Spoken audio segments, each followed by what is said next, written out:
Hey, and a very warm welcome to the Into the LightWeb podcast with me, your hostess, Joanna Hunter, metaphysical teacher, spiritual life and business coach, published author, and the high priestess of the LightWeb, a spiritual technology that will change your life. This is the place to be to talk everything under the LightWeb, from consciousness, relationships, to money, to spiritual business, and everything in between.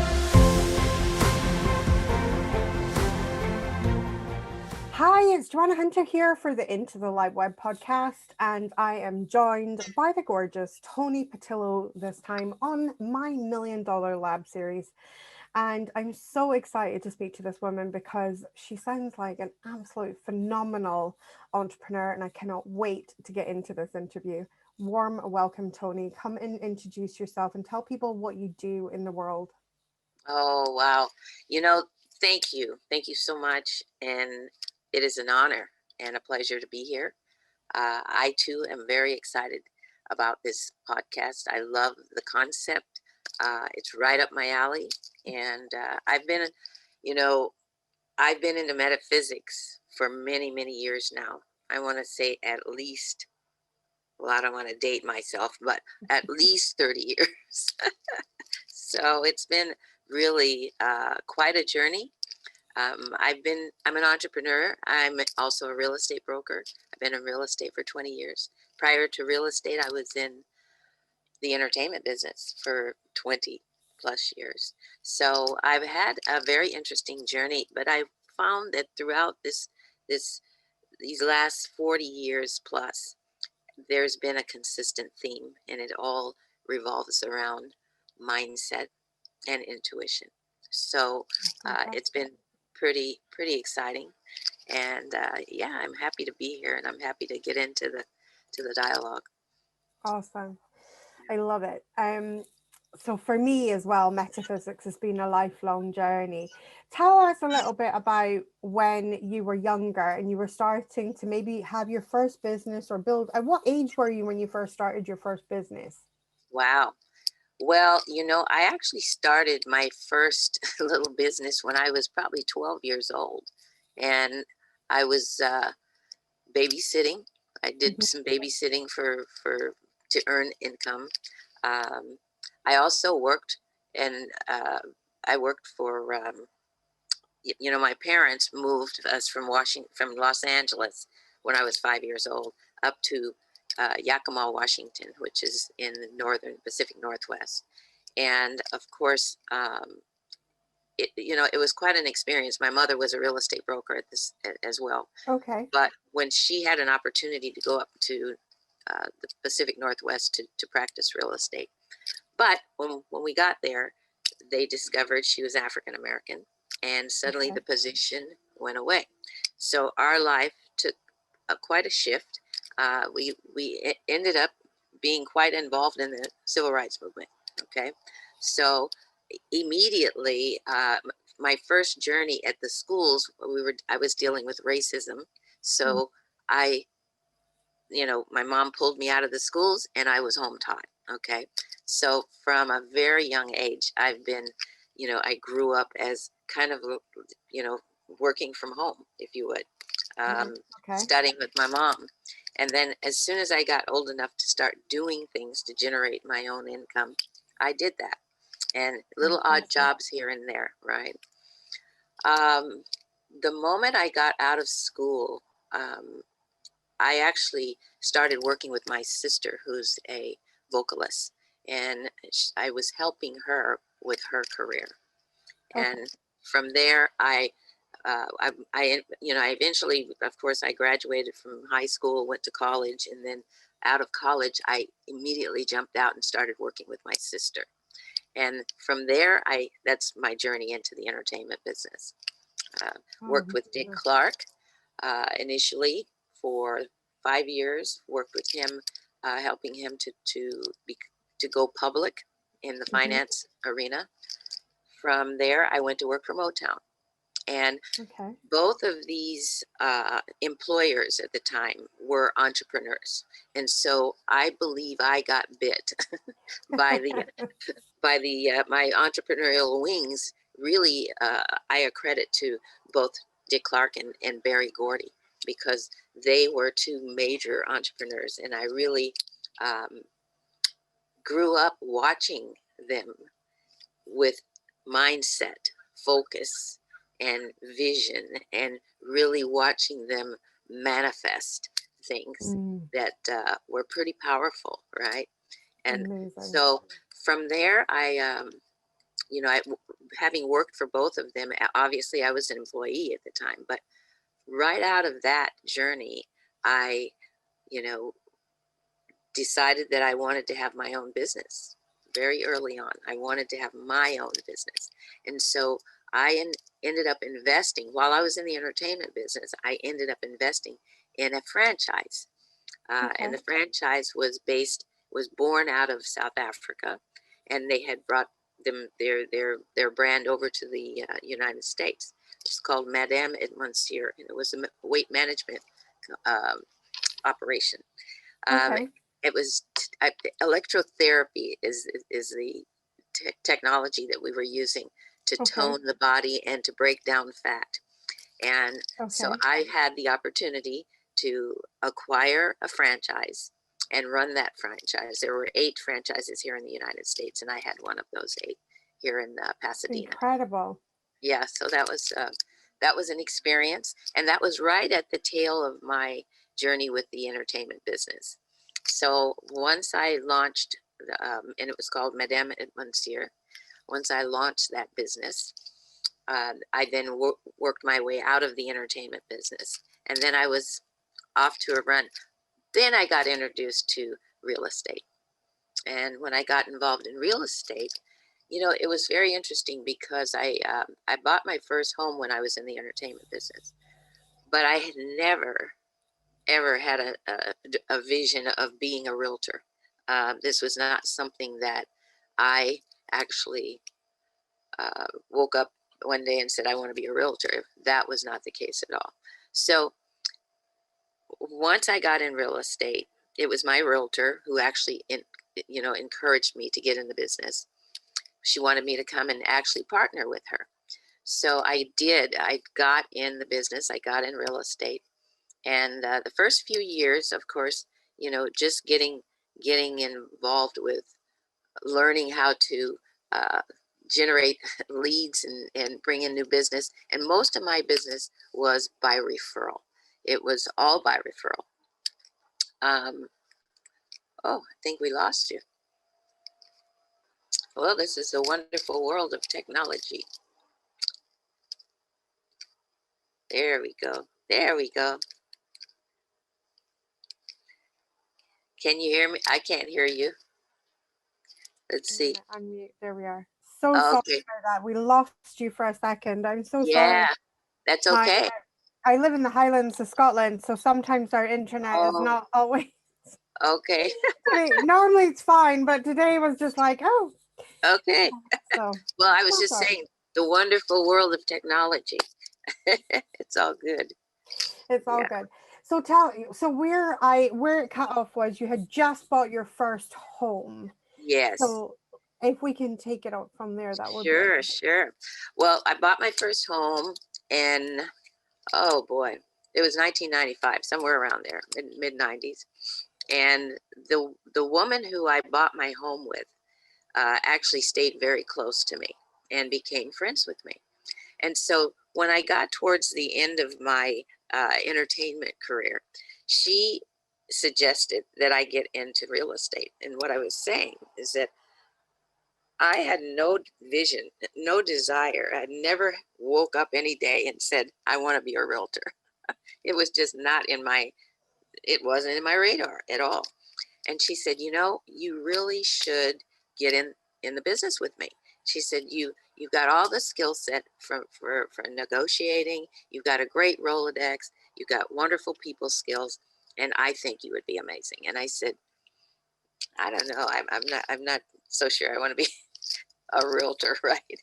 Well, as it turned out, I ended up getting my license. I got in the business. I went to work with her. Initially, like I said, I wasn't really excited about it, but I thought, I'll give it a shot.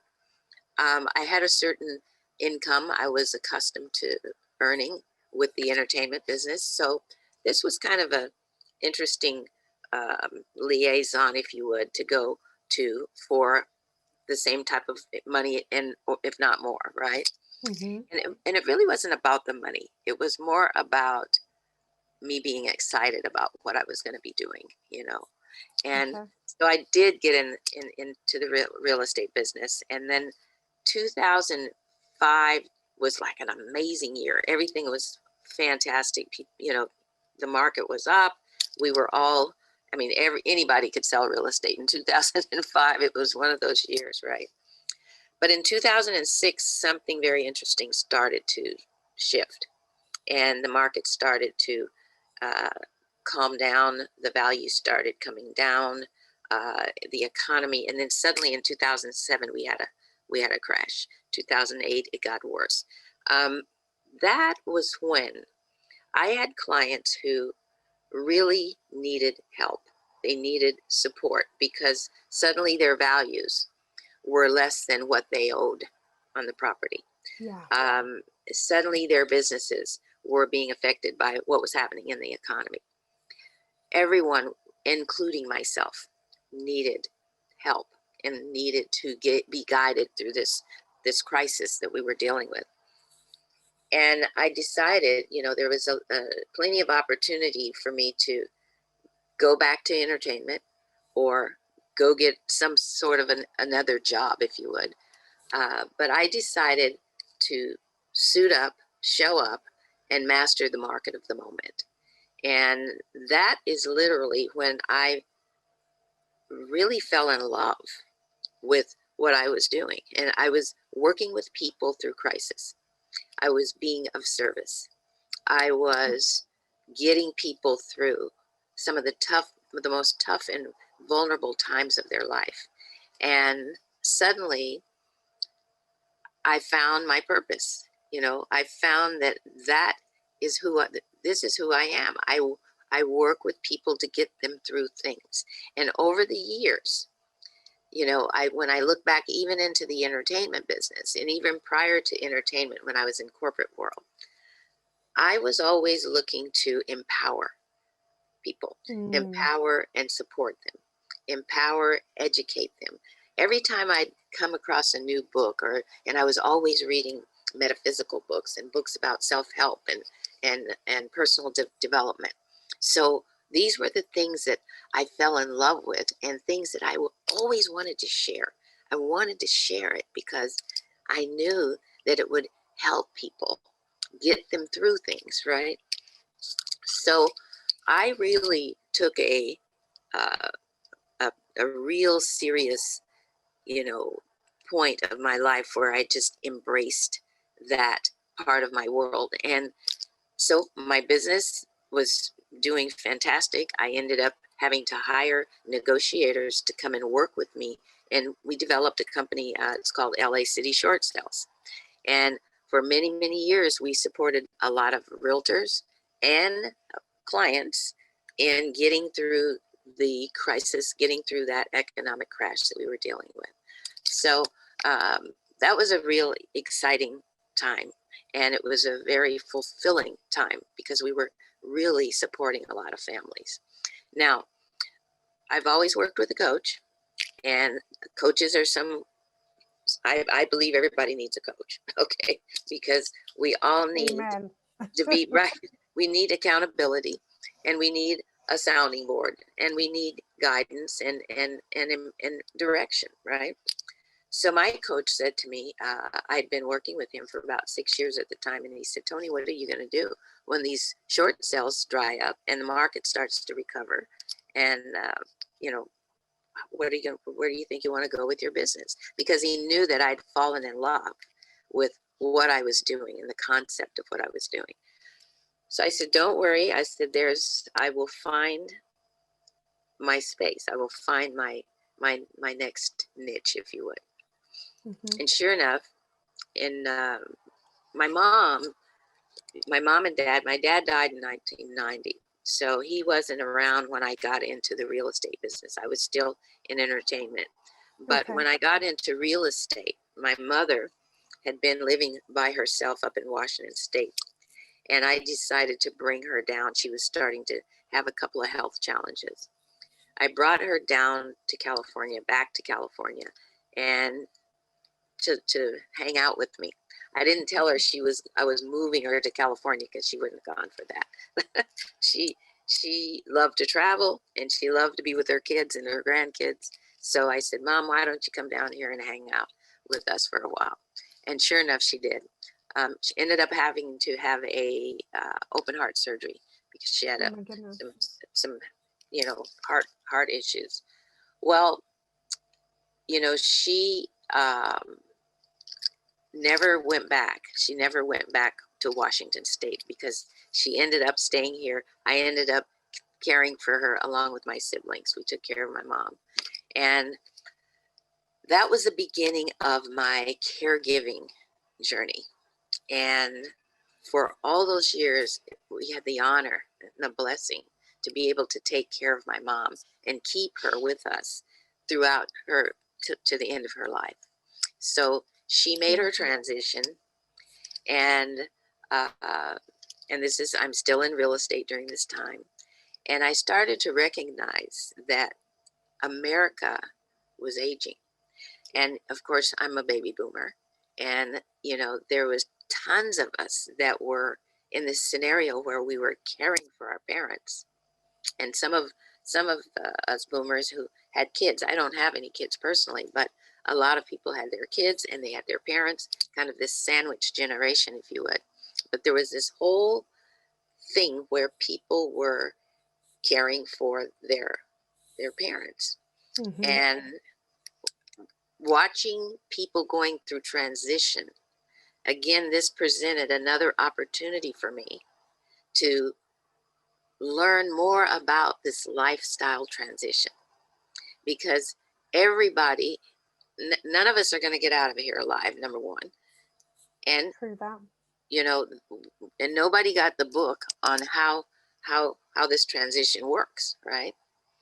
And so I started to realize that everybody was dealing with this on some level or another.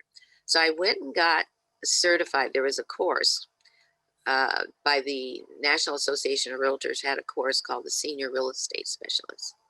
So I took this course. It was a 2-day course, and I got the designation, and I started to really study the market and really specialize in that space.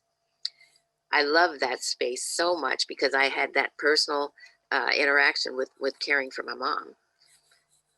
And I decided, there's got to be other realtors who are going through this who would also love to specialize in this space, because this is a genre. This is a space where people need specific support, even as it relates to their real estate. Okay, so I decided to become a teacher, and I went and actually got the certification to teach the Senior Real Estate Specialist course, and that's it, the designation course. So I got that, and then I started teaching realtors how to work in the 50-plus market. We call it the 50-plus market because that's where all these lifestyle transitions take place. Again, it's another area of empowerment, another space of caregiving. And yes, because in that market, I can imagine that some people feel a little bit victimized by it as well, right? They move into the victim energy, and they feel like, wow, I had so many plans, but now my parents really need me, or, and it can really move into that energy of victimization. I love that you've taken this empowerment stance on it, because it is. And what I love about what I've heard of your story so far is that when these big life challenges have come your way, instead of kind of crumbling with them and the rest of society, all of these have presented an opportunity for amazing growth for you personally on a personal level, but also as well for helping other people. It's like every time the chips are down, Toni is called to help. It's like you're called into it's like that's what's activating your calling in a way.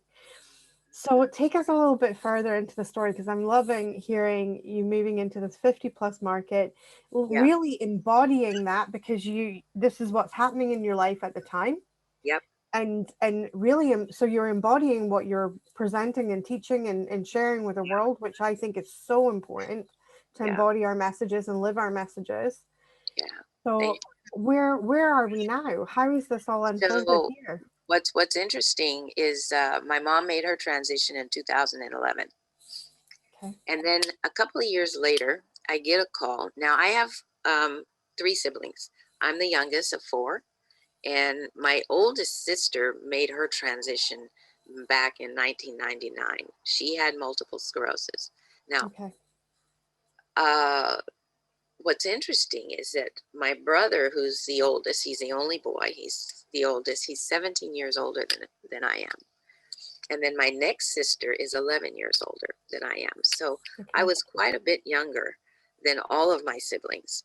And I grew up sort of as an only child at home, because all of my siblings were gone, married with children, or my next sister was We off. have the same. We have a 25-year-old, a 24-year-old, and then we have an 11-year-old. Really? Yeah, so we have the same, and we love it. And she's like a little only child as well, although she has Yeah. brothers and sisters, but it's it So is you understand. Yeah. completely. But it's lovely. It's so Yeah. nice. Yeah. And you probably, your siblings probably doted on you, because our older children adore our youngest. Yes. Yeah. Oh yeah, it was wild, growing up. As a matter of fact, my mom was pregnant with me at the same time my brother's wife was pregnant. So My goodness. so my nephew and I are literally within a year of each other. Wow. And it's pretty Nice. funny. Yeah. So I get this phone call from one of my brother's kids. He has like 6 kids and tons of grandkids.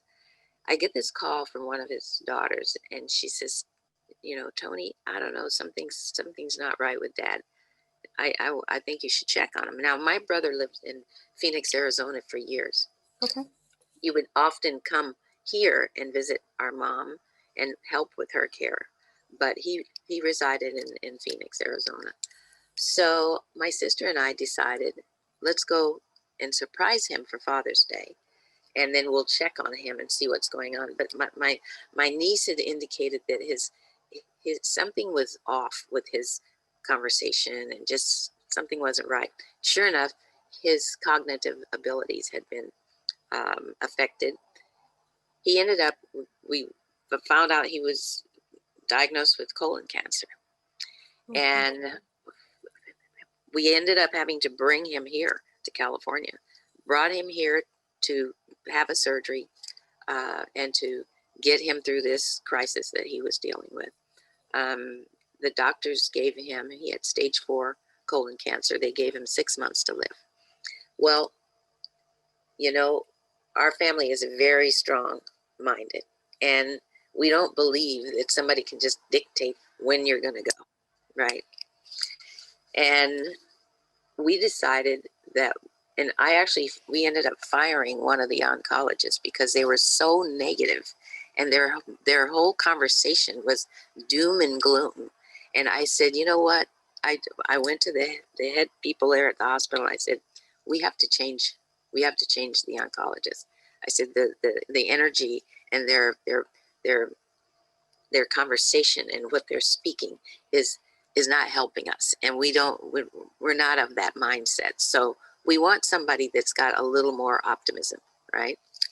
And so we did. We changed doctors, and we started to really, we got there's a tea that's called God's Herbal Blessing Tea, and this tea has been known to help people get through cancer and get through the symptoms of what happens when you're taking chemotherapy, right? It's rough. Yeah. So we got the tea, and we just poured a lot of love, lots of light, right? And we got him 3.5 more years. I mean, his whole wish was to be able to have more quality time with his family. as much time as he could get with his family. And that's what we gave him. That's what we did for him. And we just poured lots of love, lots of that tea, made sure he was eating healthy and just nurturing, Mm-hmm. So that was another journey of caregiving and love and just, empowerment, if you would.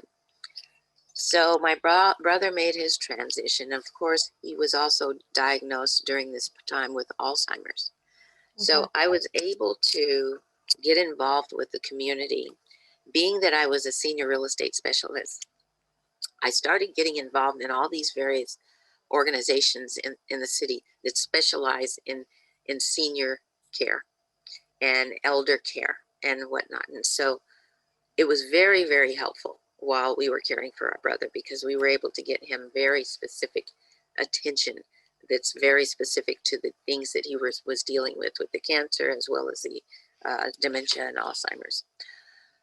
Well, that again led to my desire to empower other real estate professionals, because I knew that I wasn't the only one who was dealing with these things, that there had to be other people who were also in the same position, dealing with their family, who were dealing with health challenges, dealing with dementia, dealing with lifestyle transitions.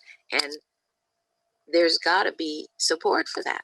And we've got to embrace each other and support each other for that. So this is a space that I went into, just like I did with the distressed properties and the short sales and whatnot. This is another space. So it was the 50+ market. And with that comes probate, that comes, there comes trust sales, there comes all different kinds of things that happen with people going through lifestyle transitions, right? But at the end of the day, it's all mindset. It all ties into mindset. The circulation is all about mindset, because with mindset, with empowered mindset, you can get through any of this. You can get through all of this. Yeah. So now I'm coaching. I'm doing a lot of coaching, and I coach people on being an empowered mindset, being the empowered mindset. And that's one of my companies now, is really working with people on helping them to develop an empowered mindset so that they can get through anything. They can get through all things. I So, love that. I work a lot with empowering people in their mindset, and something that I call unity consciousness, of really unifying yourself with source and yes, being as yes, one, and really taking your strength from there. yes, And I can just see how resilient the story of your resilience is through every story that you have told us. You can see and feel the energy of resilience and it is that mindset, it is that empowered mindset, isn't it, that brings us that resilience. One yes. of the other things that you do, you're also a radio host as well, on top of everything else. Amazing. You are definitely a multi-passionate woman. Have you struggled ever holding all of the passions? Because that can be difficult for people to navigate. I know I'm definitely classed as multi-passionate, but sometimes I used to have, like, my super secret fantasy used to be, I would love if I could just love one thing, but I Yeah. love all the things. So, You but know, now I've learned to navigate it. But has that been a problem for you as well, big being time, multi? Yeah. big time. That is probably the biggest challenge that I have today. And I work with several coaches today. And Mm-hmm. I have to tell you, my biggest challenge is that I am involved in so many different things. And I can't, they'll say, Toni, we want you to focus on one thing for 1 quarter. For a quarter, we want you to focus on one thing and drive that. And it's like, how am I going to just focus on the one thing? Because I have this and I have that and I have this over here. And And all of them are important to me. And all Mm. of them I love, right? So that is a challenge. It's a challenge. And It's been a big challenge in my life too, and now I've learned to leverage it. But it's that's the like, key. yeah, it's learning to leverage it. But it's like when they say pick one thing, it's like pick your favorite child. Right. And no Yes. thanks, you can't Yeah. because you love them all. I love Um, that analogy. I love yeah, that. and it is like, and it is so difficult. And I think often when we're being given this advice, it's by somebody who isn't as multi-passionate.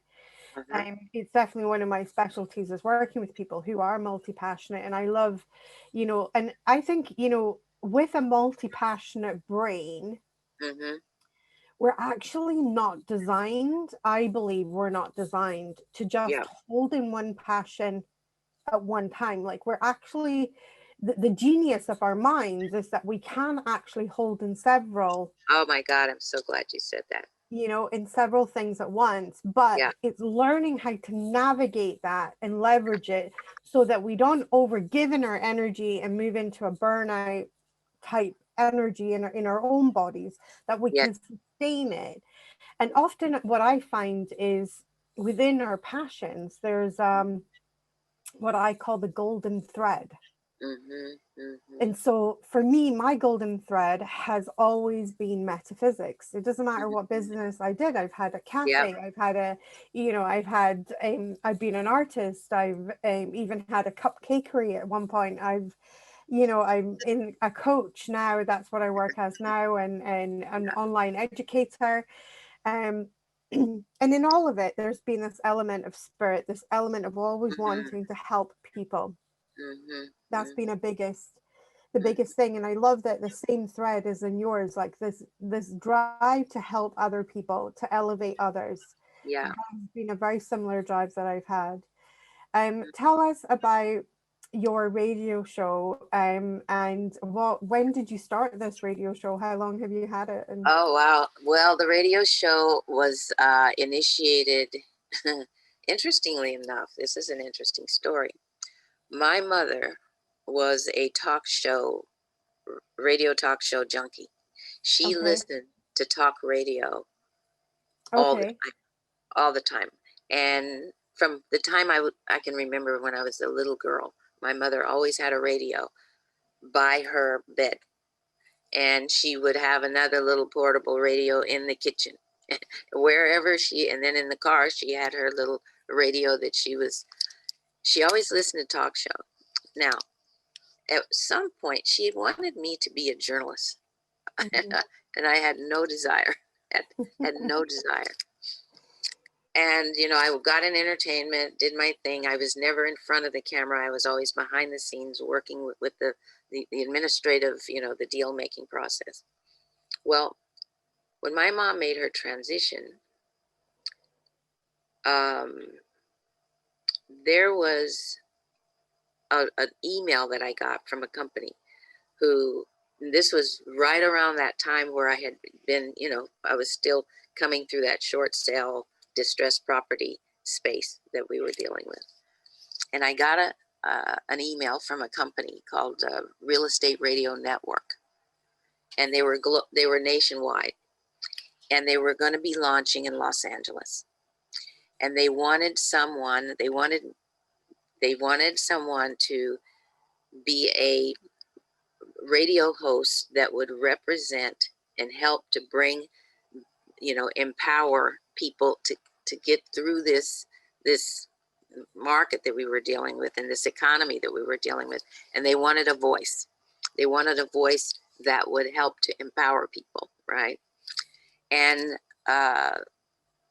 they said, this would be a great opportunity to enhance your business, blah, blah, blah.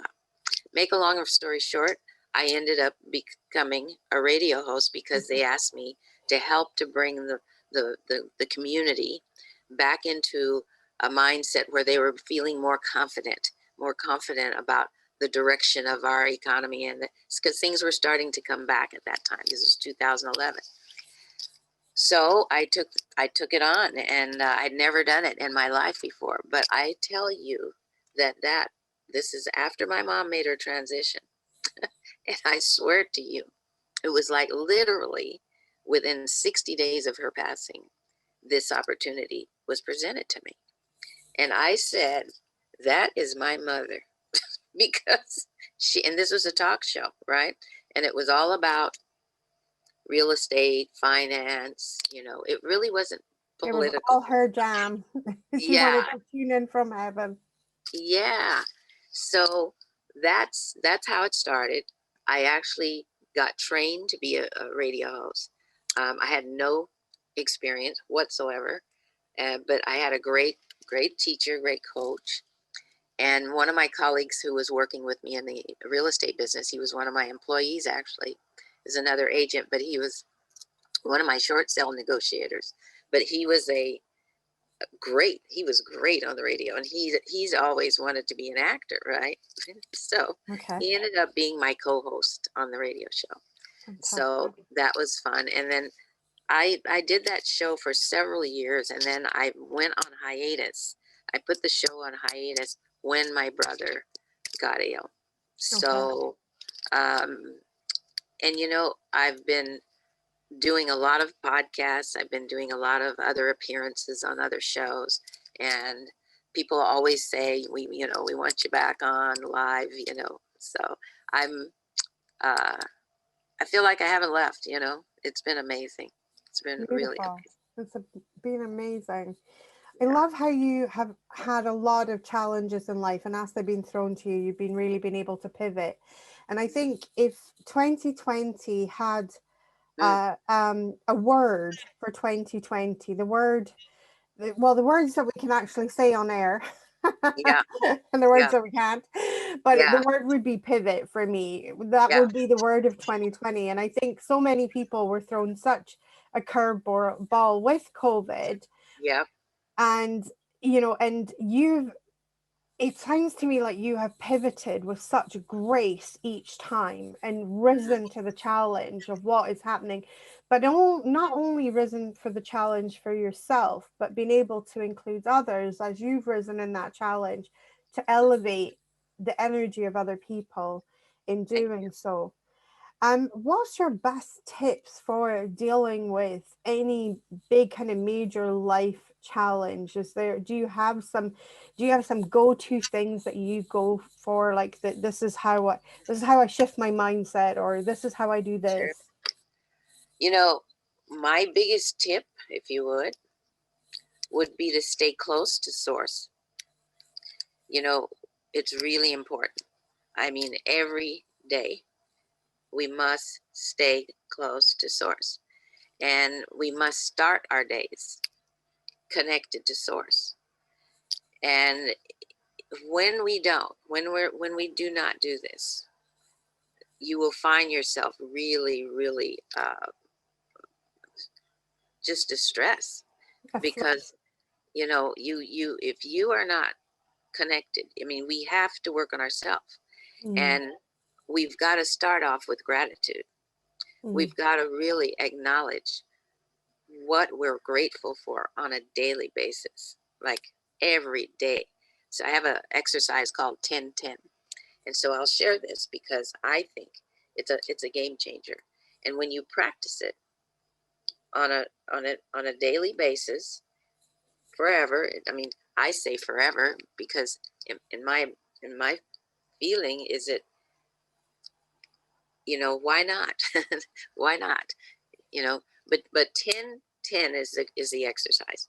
You every day you write down 10 things that you are grateful for, and then you write down the 10 things that you want to attract into your life. And just that exercise in and of itself will shift, will I love have a that. major shift. Yeah. So we have a similar exercise in the $1 Million Community where we get people to write 10 things they're grateful for. But I Okay. love the 10-10 where we're adding in 10 Yeah. things we want to attract. That feels really Yes. juicy and really expansive. Yeah. I love that. Yeah. That's a very powerful process because I know how powerful the first half of it is, just Mhm. finding 10 things each day to be grateful for has, Yeah. it completely shifted my life from a place that was quite challenging into where I am now, where I'm in my 7-figure year growing my business. And Nice. I've been able to retire my husband and bring him on board. And we have Nice. brought, we have a small team. We're a team of 5 altogether, including myself. And it's beautiful that in the way that we've been able to grow this business on completely on organic reach Oh, and been able to elevate and help so many people. And I live in a tiny little village in the north of Scotland, and we have 1,500 people in our village. really? But Wow. in my online academy, I have over 6,000 people enrolled in my courses. Wow. So That's it's like awesome. it's 4 times the amount that live in my village. And Yeah. it's always like a little fact that just tickles me so much, because I think, wow, I can live here in Scotland. Yeah. And it's absolutely gorgeous and beautiful. And then I can also make huge global impact because of the internet. Isn't that something? I'm so grateful for it. I'm so Yeah. grateful for it. Yeah. And I love the part of the world that you're in. We were in California a couple of years ago, and then we also went to Phoenix, and we Uh-huh. went to Sedona for a little bit as well. Beautiful. It was gorgeous. It was amazing. Yeah. To somebody that's grown up in Europe, to see big cactuses, it was the most exciting thing. That's so funny. Uh, It was worth the plane fare alone just to see giant cactuses growing alongside the road. It was yeah, amazing. I loved that's it. that's I something, loved and we it. all take those things for granted. It's crazy. Isn't it amazing when Yeah. that's I think the gift with travel, when we move around and things like that, and we start to realize that, oh wow, this landscape that I took so for granted, it's not like this anywhere else in the world, and things like that. And I love reminding people that gratitude does not need to be the grand things. You don't need to Right. have the grand house or the grand car and all. It can be the fact that you might have a washing machine in your house and you don't have to do Yeah. the washing by hand. Like what a chore that would be to do that by hand. Or if you can go into your refrigerator and take something cold out. Imagine if you didn't have that Right. facility, like what a Right. what a pain that would be. There's so many little things that Mm. are in our everyday lives that can add into this practice of gratitude. Yeah. I have really loved hearing about your story. So what is next on your agenda? You sound like a woman that doesn't rest very often. Oh my goodness. Well, I'll tell you, I've been working with people on tapping into their genius, Mm, and I have an assessment that a company that I've been working with. It's wealth dynamics, okay. talent dynamics, and this assessment literally shows you who you are and what your genius is, right? Mm, And what's interesting and what was very just really rewarding, if you would, and freeing to find out what your genius is, and then realize that this multitasking thing that we've been talking about. yeah. Well, as it turns out, my profile, it's very in alignment with my profile. And so once you know what your profile is, there's 8 profiles around this square, if you would. And once you tap into your profile, which is your genius, then you focus on what your strengths are, not what your weaknesses are. Mm, And you identify what those other profiles are, and you surround yourself, talking about leverage, you surround yourself with people who have the strengths in the areas in which you may have your shortcomings. Okay. So it's so powerful to really tap into your genius. So I use this as a part of my practice now. And I work with companies and I work with individuals, real estate professionals, in showing them how to really maximize their gifts, because the truth is each one of us is a genius, and we have our own genius, we have our own passion, and it's a natural gift that we have. So I really have been tapping into that and helping people to tap into that as well. So yeah, I love this. In my first book, Get Selfish, The Way Is Through, I had the quote by Albert Einstein, which is, everybody is a genius, but if you judge a fish by its ability to climb trees. That is the quote. That is the quote, right? That is the quote, isn't That it? is the quote.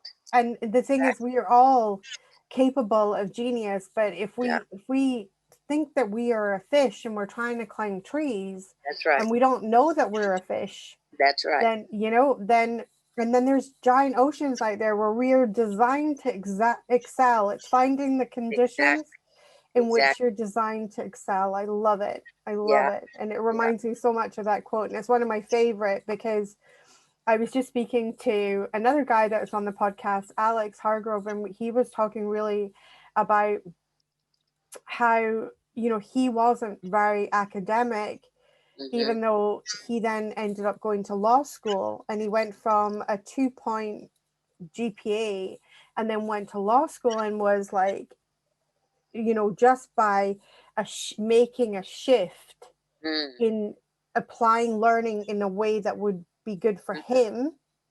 And he did all this through his own efforts and became a straight A student.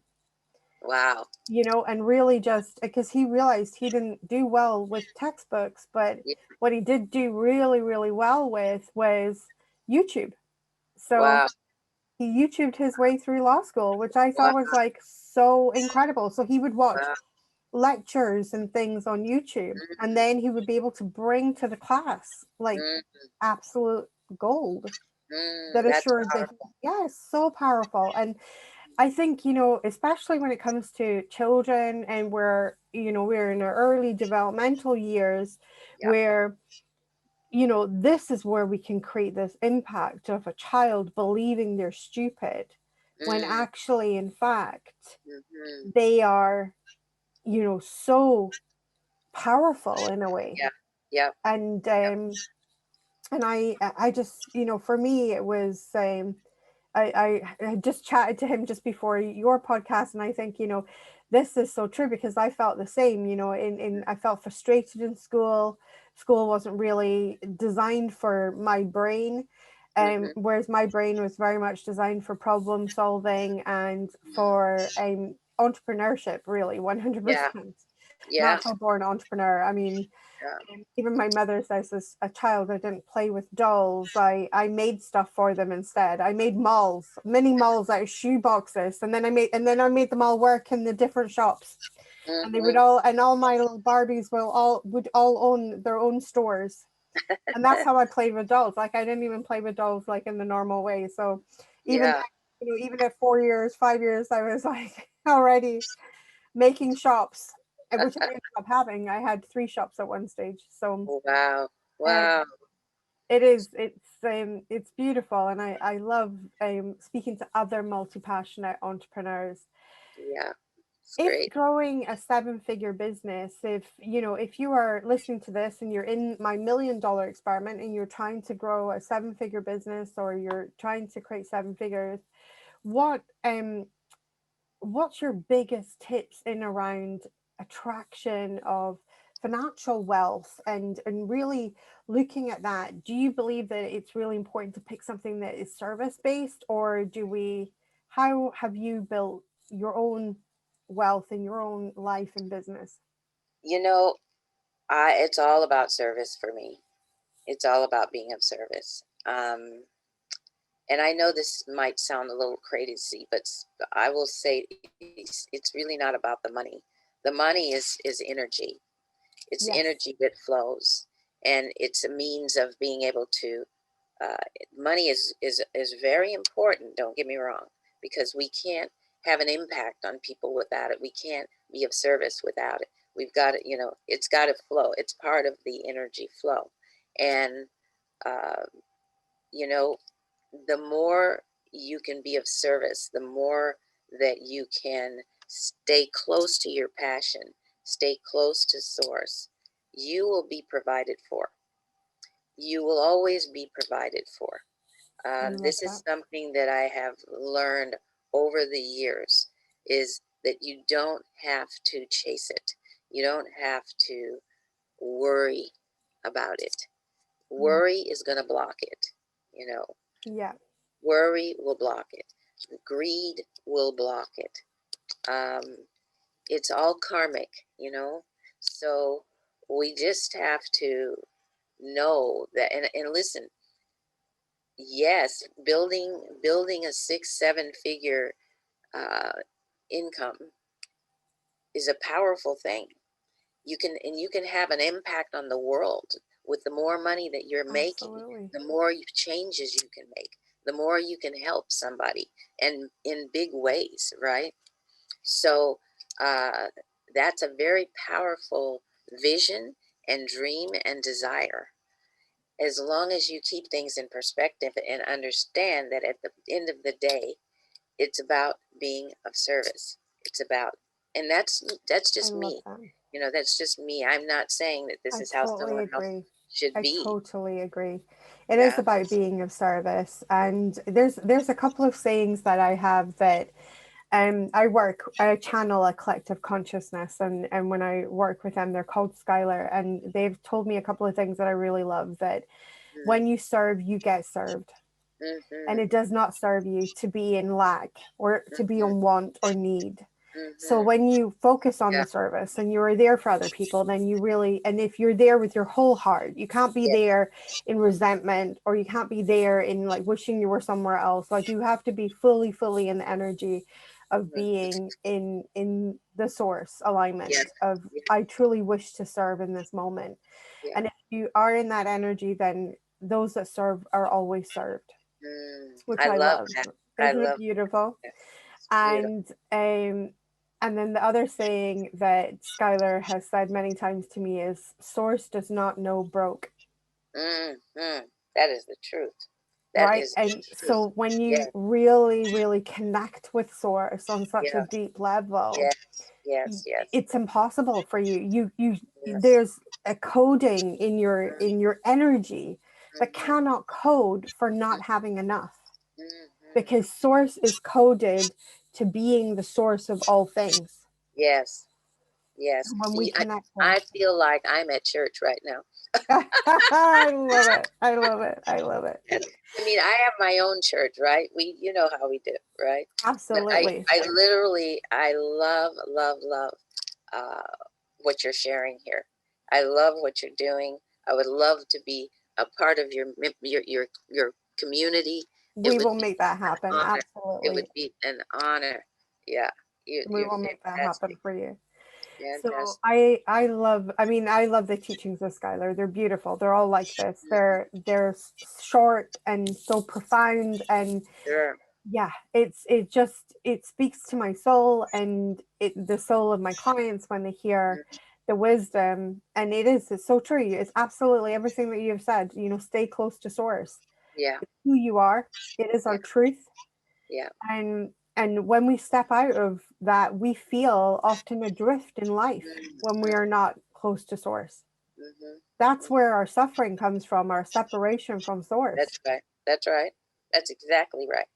That is so on point. And as I can't tell you how powerful this conversation has been. I have not had uh well, I just will tell you that this has been a powerful Thank you. visit with you, and I'm really really excited and enjoyed it Well, immensely. I definitely feel that we are kindred spirits, Yeah, and I yeah. love the work that you're doing in the world. Tell people where they can find you online if they are, and we're going to link you all in the show notes. But if they are like, I need to know more about this woman, how can they find you? You know, I have a site called empoweredmindset.com. It's very easy. Empoweredmindset.com. It'll come right to me. But I also have my ToniPatillo.com. Okay. I'm all over social media at Toni Patillo, and that's the best way to find me. Just my name, Toni Patillo. Perfect. Yeah. Thank So you so much for joining us. I have absolutely loved every minute of this. I felt so honored to interview you because you are a true woman of resilience. And it's so empowering to hear another woman who has met her challenges with such grace and strength. It's beautiful. Thank you. Thank you so much for having me. I'm so grateful. Thank you. It's been wonderful.